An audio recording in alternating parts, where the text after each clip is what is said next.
lounging, son. Going to be interviewing Jim Rugg, the creator of Street Angel, Afrodisiac, and Plain Janes, and now he's launched his first Kickstarter, the first blacklight comic ever created, Octobriana. Thanks, Jim, for being here today. Thanks, Ryan. Happy to be here. So first off, we did an interview prior to this. You know, I think it was a week before Octobriana launched, so I couldn't really talk to you about it. So I just thought I'd get you back on here and we get to do this one. So can you talk a little bit about Octobriana and where the idea for that came from? Yeah, for sure. Anyone who follows my art knows I tend to do a lot of different things. Like I've done 3D drawings and notebook drawings with ballpoint pens. I self-publish some of my stuff. I make zines. So I just like making things. And in 2014, I made a screen print that was a blacklight screen print with fluorescent ink. And whenever it came back from the printer, I just loved the palette. Like the colors were so bright. And as soon as I saw it in print, I was like, this would make an amazing comic. You know, a comic book that looked like this with these colors would be the most beautiful comic. And so I started looking for a blacklight comic book, you know, something that was printed this way. And I couldn't find one. And that was like, you know, planting the seeds of like, okay, well, remember that and try to make one of these things at some point. And, you know, life of the cartoonist is you have all these projects and they take a while to make a comic book. So you're sort of scheduled tightly. And it took a while before I had an idea that I thought would fit well. You know, when I think of blacklight art, I think of like the 1970s, and that makes me think of underground comics. So, you know, I had been thinking about a story for a while that would fit. And I couldn't quite get one I loved. And then I start reading this book, Octobriana and the Russian Underground. It's about this underground, like resistance, revolutionary superhero in Russia during the USSR, like in the 60s and 70s. And these underground artists and writers adopted Western superhero styles and made this character Octobriana, the spirit of the October Revolution. And they would make these illegal comics like zines, you know, but anything that didn't go through the state was illegal. It was called samizdat, these publish it yourself books. And this author smuggled a few of these zines out of the USSR and made a book about it. And that's Octobriana in the Russian Underground. And it's fascinating. I just fell in love with the character and the concept and everything. It turns out it's all a hoax, the book, spoiler, but the book itself exists. And, you know, it introduced this character that was kind of a public domain character. You know, it was a character for the people to use to resist the Soviet oppression. And other cartoonists started using this. The first and probably most famous, Brian Talbot in The Adventures of Luther Arkwright in the late 70s and early 80s had the character as like a supporting character. And then a few other people started to use the character. Nobody knew all the particulars about the character and the hoax and what was real and what wasn't. And so it kind of gained its own life. And whenever I started looking into this character, it just appealed to me. I like weird comics, and this is one of the weirder comics out there. Visually, she's really cool looking design. And it's set in the 70s. And so like once I started thinking about the character, the whole story kind of popped into my head in a matter of days. And then I was off and running. Like it felt like this is the right one for the blacklight comic if we could get the blacklight process to work. Because it is a little bit different with printing and production. But we, you know, I work with Chris Pitzer at Ad House Books. I describe him as like my print guru. You know, his background is in print and art directing and graphic design. So when I have these ideas for something that's a little bit different, I go to him and I'm like, hey, Chris, do you think this will work? And he was on board, you know, and thought that it made sense what I was planning to do. And then we just had to find a printer that agreed with us. And we did that. So, yeah, that's the background of it. Okay. And I know, I mean, I watch Cartoonist Kayfabe probably every day. Thank you. I started like a couple weeks before COVID. And your channel kind of kept me sane the past like few months. You know, I went back to the beginning and I've watched pretty much every episode. Maybe that wasn't nice to hear. Yeah, maybe it wasn't a great use of time. Maybe I should have done something else. But I feel like my knowledge of comics has kind of expanded a little bit more than what it once was. I've learned a lot of great stuff from your channel. But yeah, so I mean, I know you've talked about it on the channel, that you originally were going to do this book, like you were going to bring it to cons, right? And right, then you kind of switched gears to Kickstarter. What kicked that off? Like what was the thing that made you decide, you know what, I'm doing this through Kickstarter? You know, it's timing. It's always timing. So, like, the whole reason I made this book in the beginning of the year, I had finished The Plain Janes, came out in January, and I had finished Street Angel, Deadliest Girl Alive, came out in November. So last year was super busy of, like getting those two books together and finished. And whenever they came out, I have another book that I'm about to start on at the time. This is January, but the contracts weren't finished. So I knew I had a few weeks and, maybe more than a few weeks. Sometimes these things, it's hard to predict how long they take. And I had the idea and, was in place and ready to draw. And I just don't want to waste time. So I start drawing the book. It's coming along well. And then it's like, okay, this is perfect, because I had a lot of conventions scheduled to promote Plain Janes and Street Angel throughout the year. And I love the idea of surprises. When I was a kid and started reading comics, I would read them. I went to there was one store in town. It was a newsstand. It wasn't a comic store. And so it would be like whatever showed up that week was new. Like I didn't know what was coming out. I didn't know who was drawing what books or anything. It was all like this element of surprise and exploration. And I love that. And that's harder to come by now. If you pick a book out online, you get 20 recommendations that are similar, or if you like some artist, what they're doing months and months in advance, sometimes years in advance, so that element of like excitement and something new, it's harder to come by. But I loved it when I was a kid. And so I thought, this is perfect. Like I'll just sell this book at conventions and people will come up and have no idea it exists, and it'll look super cool and it'll be this exciting find that they have. And so that was the plan. And then whenever shows started to be canceled and then we started to be like quarantined, it was like, I have a finished book. I'm excited about the book. What do I do? How do I make sure that people get this book? And as it became clear that conventions were going to be kind of, probably wiped out for the year, I started thinking about Kickstarter. I do a lot of this stuff on my own. I like to self-publish. I like to make my own stuff, but I also want comics to be available for everybody. And I love comic shops, but they serve a small part of the population. And so Kickstarter was this thing I've been looking at for 10 years plus. I've seen lots of comics go through there and I've wanted to try it, but I haven't had the right project. And so I'm sitting here and I'm thinking, what do I do with Octobriana now that the shows are all canceled? It's done, it's ready to go. And it was like the perfect fit for a Kickstarter, or at least I thought it would be a good fit. And, you pivot, you kind of take what the world gives you and do the best you can with it. And in this case, it worked out really well because I have been wanting to try a Kickstarter for a while. Yeah, and I mean, I think you got back within the first few hours, if I remember correctly. I think Eli Schwab shared it in the That's Ringside right. Seats group, and I was like, oh my God, he launched it early, like because you had said you were going to do it on the 17th, and it was crazy to see how fast it grew. I mean, you guys say kayfabe effect, that shit is real, Yes, I did launch it a little bit early accidentally. I thought I was just going through, you sort of agree to terms at different steps along the way, and I thought that's what was happening. And then I realized, oh man, it's live. I'm not quite ready. And like you say, Eli got hold of it, and it was very quickly, it kind of spread through the kayfabe community. So that was awesome because first time doing it, I'm not sure what to expect. I'm very nervous about it. I considered canceling it because it was like I wasn't quite ready for it to go live yet. But I thought, we'll just let it go and we'll see what happens over this weekend.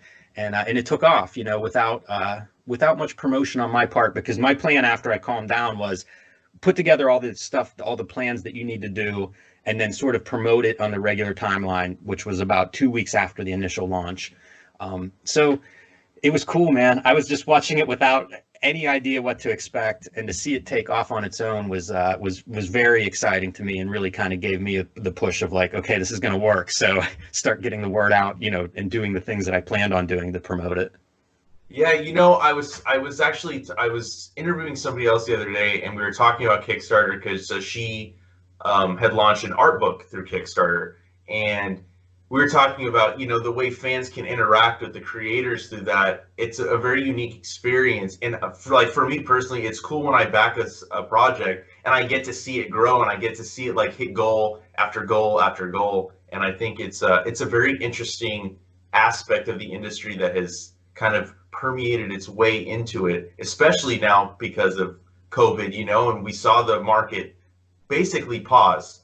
I work in a comic book shop too, and and I've been a fan since I was 7. So 28 years I've been collecting comics, and it was, as a fan, it was kind of scary. As a person that works in the shop, it was kind of scary, but you saw a lot of the community come together, and I think this Kickstarter is just another way of seeing the community of fans come together, and I think it's amazing, man. You know, it really is.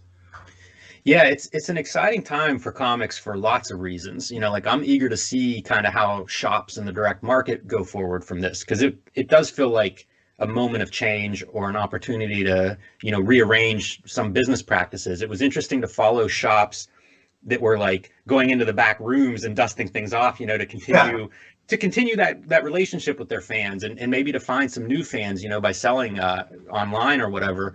I found that to be pretty exciting, and some of the stuff that emerged from these shops, because I'm friends with lots of shop owners, you know, from either locally or store signings, and you get to know these people. And it was cool just seeing like the stuff that they were bringing out, and it's like, wow, man, it's, you know, these stores that have been around for a little while, they have like it's like buried treasure that they're pulling Yeah. out, and that was pretty interesting to me. And like you say with the Kickstarters, you know, we interview people on Cartoonist Kayfabe, and we interviewed Tim Truman, who's been doing comics since the early '80s, and I'm a huge fan of his work. He had run a Kickstarter for a new Scout, which was like one of his early creator-owned books that I just adored as a kid. And so I was looking at it, and I found it after it had ended, but it had all these updates. Like he would continue updating the project because you know, it's not done yet or whatever. So he would have updates just to let people know where the project's at or when new art was ready. And I was going into these updates and seeing like the fans are talking to him and he's talking back. And it is like a new way to have that connection. You know, it reminds me a little bit of the way conventions work, where it's like you get to meet, you know, you're the cartoonist you like or the fans, you're meeting each other just across the table. It's very casual, it's very close. And it felt a little bit like that going through Tim Truman's Kickstarter and kind of seeing like it's a lot of access to this artist. And I think, you know, that's a good thing. I've always had a good experience with fans. I've usually had a good experience with artists I like. So I think that it's just one more avenue. And, you know, a lot of stores have contacted me about the Kickstarter. We do plan to go through Diamond. We may go through those other new distributors. I'm not sure about those particulars yet. But I've been telling stores, you know, I'll deal with you directly if that makes sense. And it's great to see the stores that are interested, you know, like they see my comic and they think we can sell that. You know, and they come to me directly. So like, I like that. To me, that's a smart, proactive store that's going beyond what's in Preview's catalog or beyond, you know, Marvel and DC, and really looking around and seeing what's out there and what they think will fit with their store, you know, the people that come to their store. Yeah, I mean, I definitely been talking to my manager. I mean, I emailed you about it. I was like, we need the book in the shop. Yes. I already backed it. I even set up the little section at our shop, the Cartoonist Kayfabe section. I love that. Yeah, so I mean, I want to hand sell the shit out of this book. You know, like I love the project. I think it's so unique, and it definitely stands out so far from the rest of the stuff you're seeing coming out. You know, and I definitely want to help promote it as much as I can. Yeah, I mean, the Kickstarter is step one, you know, like the book, I believe, will sell itself. You know, if you see it in person, like that's really going to be the strength of it. So this is still in the early stages, you know. It's an awesome way to launch the project, and I appreciate everybody's support. But I do hope it has a life in comic shops, and I hope it has a life of people just finding it, you know, and being like, what is this thing that stands out on the shelf from, you know, across the room? I have to take a closer look. So you know, I have high hopes that it will continue beyond this Kickstarter and find its way into the hands of a lot of people. Yeah, I think it's definitely too. It goes to your design work. Your covers are very striking. They Thank definitely you. they definitely stand out. All the Street Angel books, that Deadliest Girl Alive. I mean, that the pink on that, it pops on the shelf. You know, so I definitely think, like you said, people will notice this book when they see it in the shops. Are you gonna do other Kickstarters in the future? So with the success of this one, have you thought about that, or is that something that you're not thinking about too much right now? I would expect to do another one. I have no plans for one at this time. I have another graphic novel I'm working on with a publisher, so that won't be going through Kickstarter, and it will take a bunch of my time in the near future.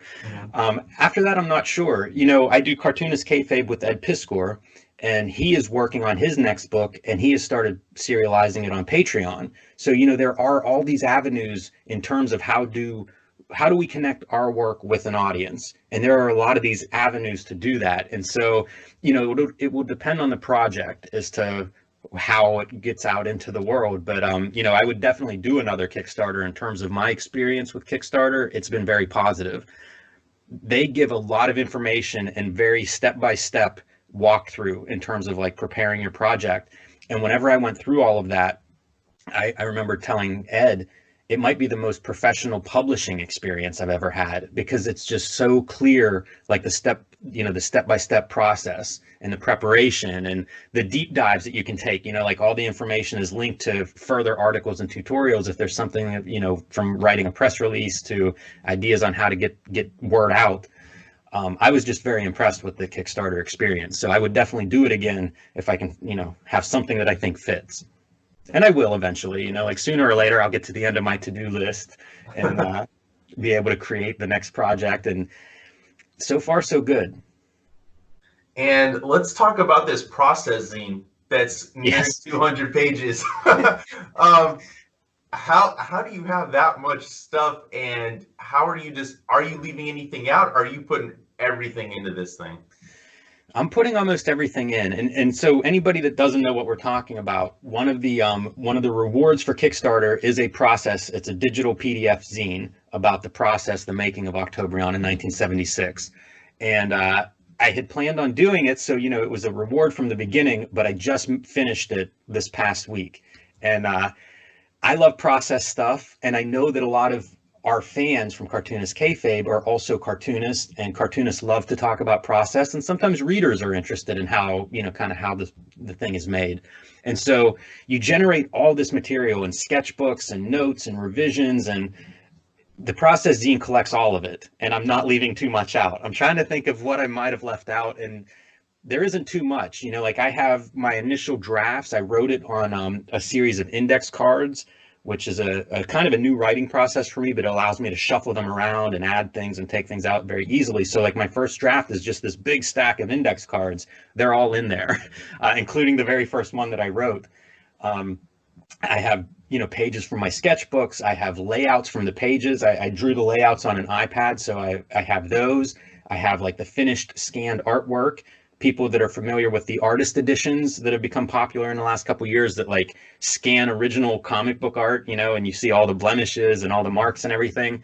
I can do that since it's digital, you know, it doesn't cost me anything to print. So it did get a little bigger than I expected. Right now, I think it's about 180 pages, and it's possible there'll be a couple more pages, but I don't know. It may be done at this point, but it turned out to be a substantial piece of this Kickstarter, but it's, you know, it's good. Like I said, it doesn't cost anything for me in terms of the PDF, you know, like there's not a page count that I have to be conscious of. And so I did put almost everything in, and there's a lot of artwork. There's a lot of sketches, drawings, notes, you know, I annotate all the stuff that's in there to kind of let you know what you're seeing. And if you're into process, I think you're going to like it. It's definitely turned into kind of this like monstrous big piece. But you know, I think a lot of artists are insecure, so I want to make sure that I'm giving everybody that backs this Kickstarter, I want them to feel satisfied and excited about what they're getting.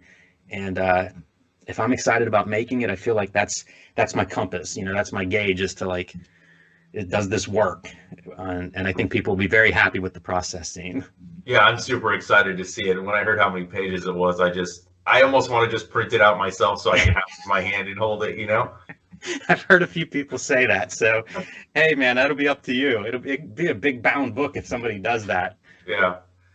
So you're adding different color techniques for the digital copies. How much fun have you been having with that, doing the retro and the black and white? This is another example of my insecurity as an artist. So the book is so geared towards print, and all the Kickstarter comic projects I've seen include some kind of a digital, you know, a digital version, a PDF of them. And I was just wrestling with this as like, how do I do fluorescent blacklight digitally? Because like those colors don't exist on a screen, which is really awesome for the book, but not great for the PDF. And so whenever it came time to like put the PDF together, you know, I realized you did have to offer a PDF. So I start putting that together, and I'm trying to figure out like how I'm going to color it. The book is set in the 70s, so I did one that looks like an old comic book. You know, it's like yellow newsprint and some of the dots and things that I think of when I look at old comic books, and I call it the retro version. If you've seen my book Afrodisiac, you'll kind of see what I mean by that. It's using similar techniques. And that was very fun. And it was kind of cool to see, like, if this were an old comic book, this is what it would look like.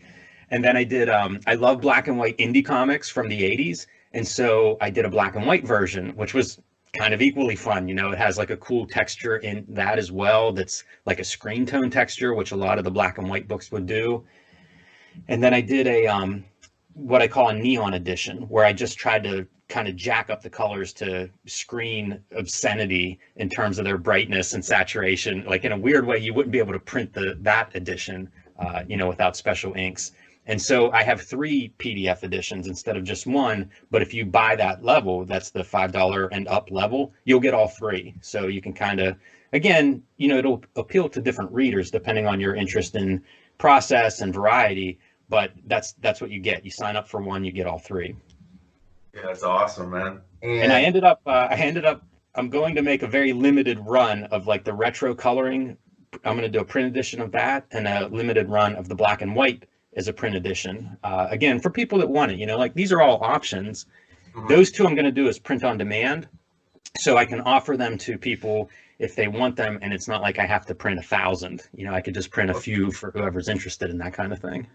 That's awesome. And speaking of different techniques, what's the process been like doing this blacklight comic, which nobody else has done before?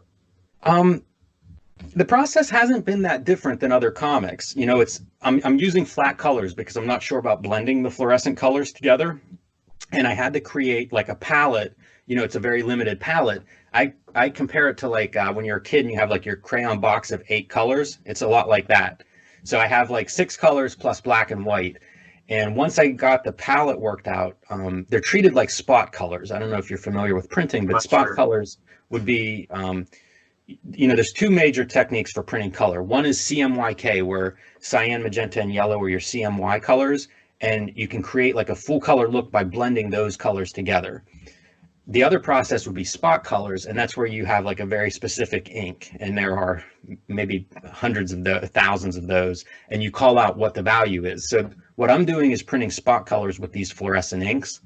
And once I established which colors I was using, I just had a palette to color the book with. And, you know, so it wasn't too hard in that regard. It was like, set up the first, you know, sample page or 2, send that to the printer and make sure what I think will happen will work for them. And then once I got the green light from the printer, then it was just apply that, you know, as I went through and created pages, just follow that process. So it wasn't too hard. And from a coloring point of view, you often create sort of like a palette for maybe a scene or for a whole book or a character or whatever the case may be. So that part, you know, it kind of worked out well. I enjoyed working with those colors, and it was interesting to like switch scenes. Like, I have an outdoor scene in Siberia, and it's all like these blues and purples and like cool colors, you know, to emphasize the cold. So it was pretty fun, the coloring process. I had a good time with it. Awesome. And let's talk about some future projects. And I know you probably can't talk too much about any future projects, but can you give us any hints, or how much stuff do you got going on besides the graphic novel you said you were working on? That'll be the main piece. You know, I do other stuff, but not necessarily other comics at the same time. Sometimes I do, but usually I try to do one comics project at a time so I can focus on it. And that is a graphic novel that's in progress. Other stuff that I do is teach at SVA part-time, and then Cartoonist Kayfabe, which is a little bit more than a day a week of my time. So that's kind of the balance in terms of work and what I do. I had started a comic about a varsity running team, cross-country running team, because I like to run, and I was getting into a bunch of the Japanese sports manga, and it just appealed to me. So I started working in that direction whenever this other proposal was accepted.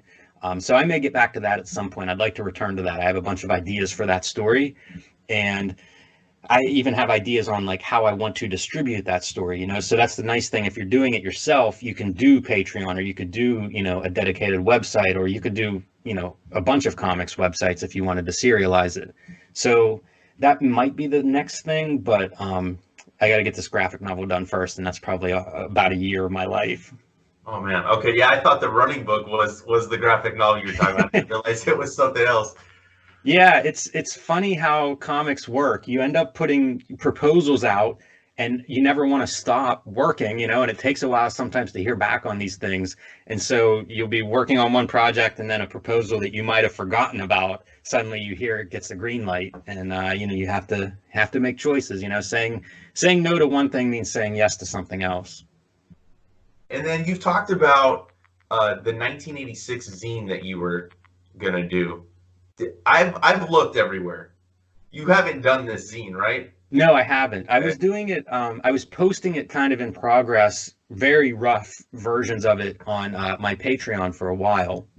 Okay. And then I've gotten away from it. And 1986 is just this magical comics year. It's the year when the direct market overtook newsstand for sales. And that's the year of like Watchmen and Dark Knight and Batman Year One and Elektra Assassin. All of these like huge things happened in 1986. There was the black and white boom, which came about because of the Turtles' success, which launched in '84. So by '86, it's kind of like the peak of the black and white boom of all these self-publishers. It's just a really exciting time in comics history. And so I would like to do a zine or something about it because there's so much energy around comics in that time period. And I started assembling some of the materials, but it's a big project. Like Ed and I go through comics and stuff in our mailbag episodes, and I'm always looking to see like when things are, just to give them context. And it's, I often come across like, oh, here's another 1986 book, file this one away to include in the zine. But I don't know, man, there's so many things I want to do, Ryan, and there's so little time. So I feel I the always same say way. if I won the lottery, I might just make zines for like several years. And I haven't, I'm not playing the lottery, so I don't know that that's going to happen. But it is a love of mine. It's just a matter of finding time to get into that more. But I don't know, these things morph also. Like sometimes I think maybe 1986 is just a series of shows that we do on Cartoonist Kayfabe. We did one episode that was all the issues of Amazing Heroes, which was kind of like, I hate to say the Wizard of the 80s, Yeah. but it was a like a superhero mainstream comics focused bi-weekly magazine that ran throughout the 80s. And so like we looked at the entire year of 1986, just like the cover stories and maybe a couple of highlights from each issue as like one big video to kind of take a snapshot of what was going on that year in comics, at least here in the US. So, it might end up being more of like that rather than like a physical, hold it up in your hands book. Okay. And then I wanted, you say 1986 was a big year. The entire 90s was pretty big for the comics, as you guys covered in your Wizard magazine coverage. And I'm noticing kind of a repeat pattern with the speculator market has happened again, especially with a certain Batman book has been like very hot in the shops lately. And now DC is kind of mirroring what Marvel did, starting up their own distribution company. I was wondering, what's your take on this as a creative? Like you're on the other side. I'm more as a fan. I was wondering what your opinion on what's happening in the market. Yeah, I'm not sure what to make of it. Like this has been a popular topic about distribution and reopening comic stores, and then DC, it's kind of a big bombshell that they left Diamond. I don't know too much more than anyone else. In terms of distribution, I'm more of a fan than I am, a publisher or something that's using that distribution system. So I'm definitely an outsider looking at it. I read an article on The Beat recently, and it was from a comics retailer talking about this change to a new distributor for DC Comics. A couple of new distributors have popped up during the COVID shutdown of Diamond. I'm not sure what to think. For 30 years, all I've heard is criticism of Diamond, and Diamond's a monopoly. For people listening that don't know, Diamond is the primary distributor of comics here in North America. And so I've heard so much criticism of their practices for literally 30 years. Mhm. Whenever they shut down at the beginning of the COVID quarantine, there was a backlash about that, and how, Diamond's terrible again and stuff. And then as soon as the other distributors were mentioned, we suddenly are circling the Diamond wagon. Yeah. So I think, look, I think comics have needed change for a while. You talk about how it parallels like the 90s and what we covered in the Wizard stuff. That was the shocking part to me. We went through in Cartoonist Kayfabe, and we went through the first several years of Wizard magazine page by page.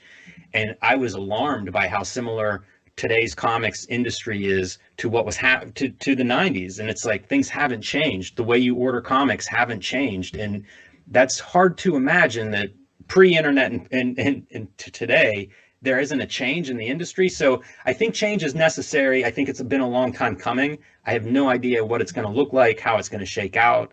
I don't think change is smooth very often, but I think it's probably a good thing. I think it's overdue. So I'm sure it won't be easy for everyone, but it's probably something that's been necessary for a while. And, you know, I try to find the positives in whatever situation we're in. And I think there's probably room for improvement and growth. Hopefully it's not a repeat of Marvel and Heroes World in the 90s, which, you know, started out with something like 20 comics distributors, and by the time the dust settled, there was one. So, you know, it was devastating. It's hard to see the good in that. Hopefully we don't have a repeat of that. You know, hopefully we get an infusion of some new ideas, and maybe the distribution of comics becomes a little bit smoother, and maybe we find a few more channels to distribute to, you know, to try to reach more readers. But that's all speculation on my part. You know, like I really am not close to that. So it's just, whoever's listening to me say this, keep in mind, I don't know what I'm talking about here. You know, this is optimism and hope more than any kind of insider knowledge. Yeah, I mean, I had to hear your take on it, especially, you know, I mean, I'm hearing varying opinions about it. I mean, I hear, like, you know, my boss, how he's not too happy about it. I mean, I've been reading a lot of retailers not happy about it. You know, I do think, like you said, there should be change. I think a lot of people are hesitant towards change because they're, you know, they're used to stuff, that they're in the habit of one distributor. I just think my opinion on it is just like DC could have chosen a better time to do this, maybe thought it out a little bit more. You know what I'm saying? With the state of the world, it's not just the pandemic we're dealing with. We're also dealing with some social issues, you know? And that was just my take on it, you know, like, because they kind of just dropped the bomb. They're like, oh, we're going to Lunar, and we're going to the whatever the other UCS, or, you know, and the fact that it is other retailers that are distributors, I think that's caused a lot of friction amongst, you know, amongst retailers. Yeah, there's a lot of unknowns, and it's hard to have faith in DC. Like, if you look at their last 20 years, what have they done well? You know, yeah. I can't point to a single thing. So it's not ideal that they're the ones who are leading this charge, but yeah. You know, maybe they know more than we give them credit for, hopefully. Yeah, one thing that I was thinking early on when people were having the discussion about comic shops and distribution and what's going to happen after the shutdown is I think we do a disservice to comic shops whenever we group them all together and say comic shops, you know, this or that, because they're so different. Every comic shop I've ever been to has been very, very different. Like, there's a shop here in Pittsburgh that I love. They don't have a diamond account, and I call them the best comic shop in the world because it's the best comic shop I've ever been to, and they don't have a diamond account. So, you know, there are lots of models that comic shops use. You know, lots of comic shops use multiple distributors, like for books and things. They may get their books from Ingram's, you know. There's lots of these different models, and every shop I've ever been in seems to be pretty different from each other. So with that in mind, you know, some shops are maybe built for these changes better than others. Maybe some will have to, you know, figure out what their model looks like with more options coming on board. But, you know, it's weird to make a blanket statement of like, this is what comic shops should do, or this is how they should run, because it's like, yeah, man, they're as different as every cartoonist. You know, it's very unique, a comic shop and the community around that shop. Oh, yeah. I mean, just from the shop I work at, too, I mean, I can name another shop that's like maybe 2 miles away that's completely different. Like, right. We don't have a huge back issue selection. You know, we do a lot of the new stuff and a lot of huge graphic novel selection. Then you got the one a couple miles away that's just bins of back issues, you know. I mean, so I see what you're saying for sure. It's very interesting. Just it's very interesting now to be on this other side, which I wasn't before, which is in retail, you know, and I'm seeing stuff differently a little bit. So I heard something during all of this talk that like the top 10 comic book shops account for more than half of the total business in the direct market. Yeah, that's crazy. Which is like, if you think of it that way, that's almost a different business than, you know, the majority, because I mean, are there like 2,000 comic shops, maybe a little bit less than 2,000 comic shops. So to think that like 10 of them are driving more than half the business, that's a different industry than what the other 1,990 comics stores Yeah. are doing. So again, it's weird to think like, here's the solution for comic shops. Like there just isn't going to be one that fits everybody. Yeah. And then, so I wanted to ask you too. I mean, I've learned of so many new books, like I mean, old books from the Kayfabe channel. I mean, you were talking about Tim Truman. I went out and bought Scout. You know, after I watched some old episodes, and I mean, I've spent a lot of money over this quarantine. I've also We're trying to do our part to keep the comics industry afloat. Hey man, I've went back. I've sold some stuff that I don't care about anymore, and I've just funneled that into getting some new stuff. So It's a good way it to hasn't do cost me too much. But I was wondering, what books are you following, or what creators are you really excited about that are coming out right now that maybe I'm not aware of, maybe I am aware of? I like Daniel Warren Johnson a lot. He's currently doing a Black Label Wonder Woman book. But like, to everybody watching, follow him on Instagram or something, because he draws, it's magic that comes out of his pens, and he posts a lot of artwork online. So he's a guy in that mainstream that I think is really exciting. I think Frank Quitely's the best superhero artist of the last couple decades. I think he's really introduced a different approach and some new language to superhero comics. So like, he's a guy that, you know, I think, I'm not revealing any secrets there. I think everybody admires him, but add me to that list. I don't read a lot of contemporary Marvel DC books, almost none actually. So I don't follow that so much as just kind of like random books that catch my eye, or friends, you know, that send me their books, and I get, you know, I get to kind of keep up that way. I'm trying to think of other recommendations. I'm sure when we hang up, like 10 names are going to pop into my head. But I'll stick with those guys for now. Okay, awesome. And then lastly, before we get out of here, I just wanted to, maybe you want to share your plug, you know, plug some stuff, you know, where people can find your work, how they can back the Kickstarter. Yeah, the Kickstarter is my number one plug right now. We end on June 18th, which is Thursday, less than a week from when we're recording, and that's the Octobriana Blacklight comic book, Octobriana 1976. You can just go to Kickstarter and look up Octobriana and find that. That's the number one thing that I'm pushing. If you want to follow me, you can find a lot of my artwork on Instagram or Twitter at Jim Rugg Art, all one word. And I just use that for comics, and about every 25 posts, maybe I'll sneak a cat pic in, but mostly it's just comics. You can also follow me through Cartoonist Kayfabe. And so that's on YouTube. The channel name is Cartoonist Kayfabe. We also have an Instagram account, you know, Facebook, Twitter for Cartoonist Kayfabe. And we post several videos a week, you know, maybe 4 or 5 videos a week. They run a gamut from interviews with creators, trying to think of who we've posted lately versus who we've recorded and not posted. So I don't want to give away any spoilers yet. But, you know, like we've talked to Mark Miller, we've talked to Tim Truman, Brendan McCarthy, Tim Vigil, who's this Outlaw Comics legend. So it's a pretty wide spectrum from, you know, very mainstream names to guys from like 80s black and white comics and things. So we do interviews with creators. We look at a ton of books. We do a little bit of process stuff. We talk about our own work there and kind of how we make comics. So if you're into comics at all, you know, I think of it as like, it's just our love letter to comics. So Cartoonist Kayfabe is a place to find most of me online. And if I am doing something, I will be plugging it there too. So like, if you follow Cartoonist Kayfabe, you'll probably keep up with me pretty well. Awesome. And before we leave, I forgot to thank you, David Cho and Ho-Che Anderson. Thank you so much for those shoot interviews. They were amazing. I mean, I heard of David Cho like in passing. Ho-Che Anderson I hadn't heard of. They were amazing interviews, man. Yeah. Amazing. Talk about two great storytellers, you know, coming from completely different influences and very different styles. But yeah, I enjoyed talking to both of those. Those are both a couple of guys that have been inspirational and influential to me.